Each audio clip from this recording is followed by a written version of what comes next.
Evet, herkese merhabalar. Bugün sizinle desteklerinizle birlikte 3. YouTube videomu çekiyorum. Yes! Ljubljana'nın en meşhur dağ yürüyüşü destinasyonu olan Šmarna Gora'ya gittik. Šmarna Gora, sizin de şu an görebileceğiniz gibi şehre çok yakın bir konumda. Ljubljana'nın hemen dışında. Zelo lepo državane. Koliko je od Istanbula do Ankare? 500 km, već? Skoraj 500, ja. Maksimalno 600. Kje si iz Turčije? Z Turčije med Istanbulom in Ankaro. Tam Istanbul je veći. Istanbul je, ja, veći, ja. Skoraj 20 milijonov. A Ankara? Ankara pa 6 ali 7 milijonov. 6-7. Ja. To je 3 Slovenije. Istanbul pa 10 Slovenije. Koliko je cijele Turčije? 85 milijon. Tukaj je Vižmarija, ne? Ja. Ha. To se spustiš brod.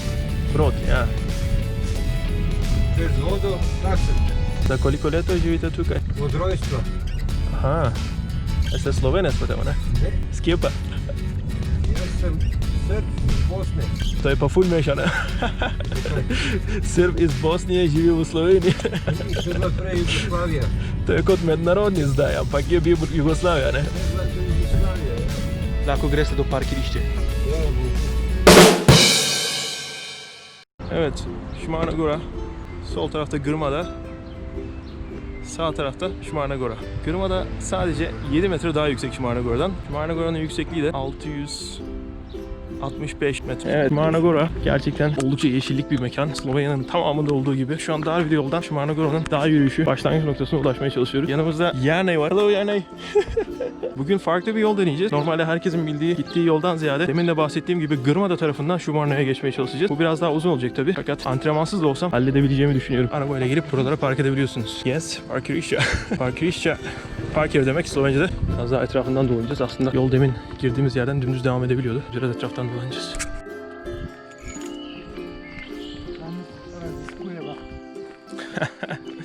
Evet, bugün keşfediyoruz diyor. Gerçekten bugün onun için de ilk defa olacakmış bu taraftan gidiş. Bende de ilk olacak. Yeni bir yerler göreceğiz. Maceraya hazırız.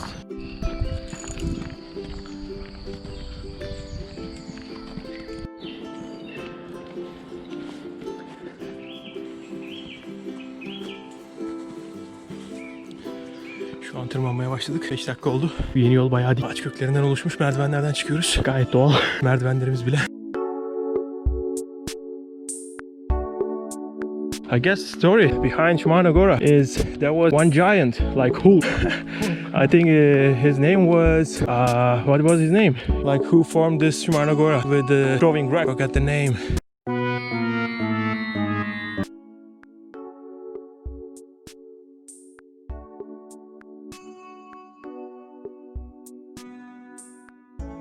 I just read about that. But anyway, there was one giant Hulk, and there was another guy, Jane, and he was living here. And this Hulk was quite huge, you know. He was just like threatening people, and he had a head like dragon or something. And this guy was sleeping one day, and this Janes came to kill him or something, but he couldn't. But he came with a rabbit, and then he just left the rabbit, and the giant's dog, tried to follow the rabbit, and then the giant was actually afraid. There was someone, but giant couldn't see, and this Janes actually hid, and this guy, the huge guy, couldn't see him, and he started to throw the rocks, like a big rock from the Vižmarija part, the other side of the Sava river, and he started to throw the little rocks and the big rock, and then it was formed like with thousands of rocks, and then this guy came to see who was this guy, and then he stepped on the Šmarna Gora. There was a shape because of him in the middle of these two hills, you know, between Grmada and Šmarna Gora. That was the story, as I remember. Did you hear about that?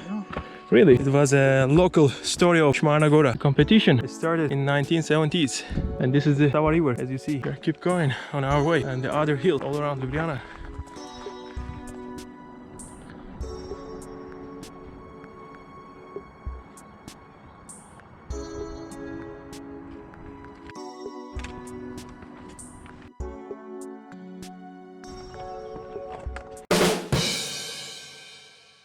Dio. Yolda tanıştığımız bir teyze merak etti nereli olduğumuzu. Türkiye'den deyince bayağı sevindi. Türkiye'yi gerçekten çok seviyorlar Slovenler. Buradan bütün Türkiye'ye, Türk insanına duyurulur.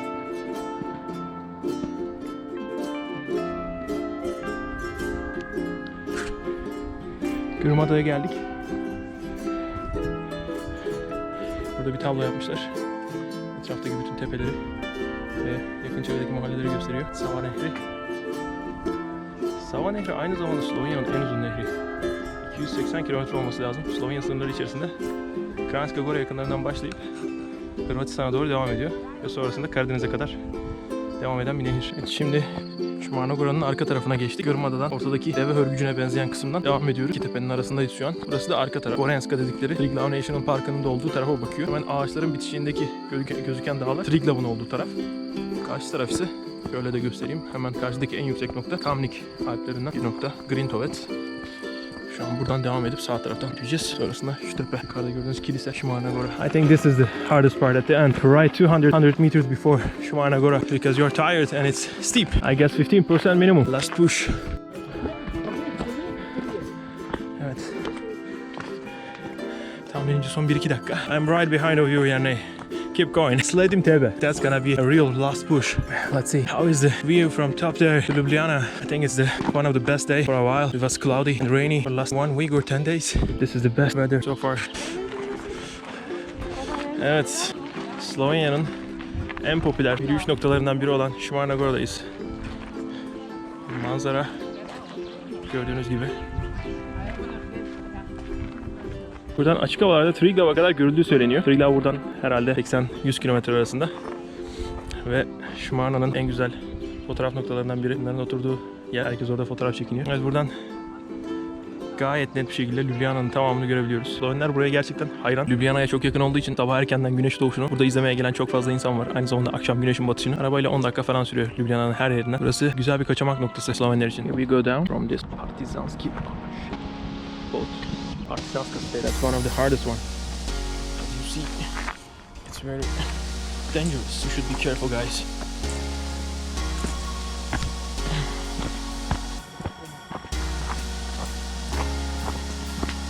I think it's gonna take another 15 minutes to go down. Let's see how hard it's gonna be.